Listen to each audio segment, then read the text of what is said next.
नमस्कार, मी संजय भालेराव शहापूर गजालीत आपले स्वागत आहे।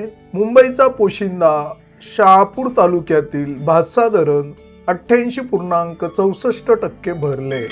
धरणाचे पाचही दरवाजे 0.25 मीटरने उघडले। आमदार दौलत दरोड्यांच्या हस्ते सपत्नीक जलपूजन। भातसा नदी किनाऱ्याच्या गावांना सतर्कतेचा इशारा।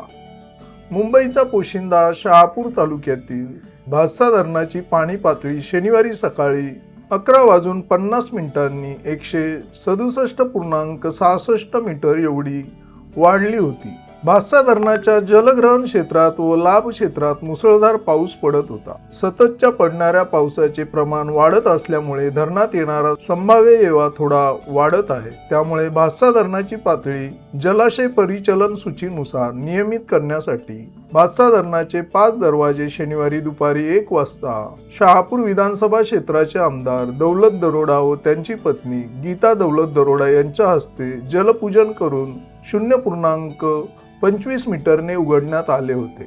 या प्रसंगी जलसंपदा विभाग भातसा धरण व्यवस्थापन विभागाचे कार्यकारी अभियंता संदीप भालेराव, पाटबंधारे उपविभागीय अभियंता गणेश कचरे, सहाय्यक अभियंता समीर तडवी, श्याम हंबीर व कर्मचारी तसेच नागरिक उपस्थित होते।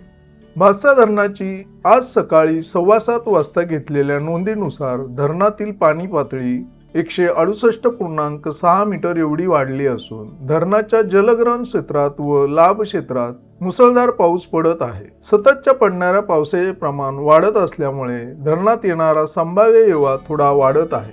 त्यामुळे भातसा धरणाची पाणी पातळी जलाशय परिचलन सूचीनुसार नियमित करण्यासाठी भातसा धरणाचे 5 दरवाजे 0.25 मीटरने उघडे ठेवण्यात आले असून परिणाम स्वरूप भातसा धरणातून 96.71 क्युमेक्स इतका विसर्ग प्रवाहित करण्यात आला आहे। धरणातील उपयुक्त पाणीसाठा 835.045 दशलक्ष घनमीटर एवढा असून एकूण पाणीसाठा 869.045 दशलक्ष घनमीटर झाला आहे। धरण एकूण 88.64% भरले आहे, तर धरण क्षेत्रात 1 जून पासून आजपर्यंत 1900 मिलीमीटर पाऊस झाला असून आजच्या पावसाची नोंद 28 मिलीमीटर झाली आहे। दरम्यान भातसा नदीच्या तीरावरील विशेषतः शहापूर मुरबाड रस्त्यावरील सापगाव पूल तसेच सापगाव व नदी काठावरील इतर गावांतील सरपंच, तलाठी, ग्रामसेवक यांना गावातील नागरिकांना नदीच्या पाण्याच्या पातळीत वाढ होत असल्याबाबत सतर्कतेच्या सूचना तसेच या काळात कोणत्याही प्रकारे वाढत्या पाण्यात प्रवेश न करण्याबाबत दक्षता घेण्याच्याही सूचना देण्यात याव्यात, असे पत्र जलसंपदा विभाग भातसा नगर पाटबंधारे उपविभागीय अभियंता गणेश कचरे यांनी शहापूर तहसीलदार परमेश्वर कासोळे यांना पाठवले आहे। ताज्या घडामोडींसाठी पाहत राहा शहापूर गजाली। धन्यवाद।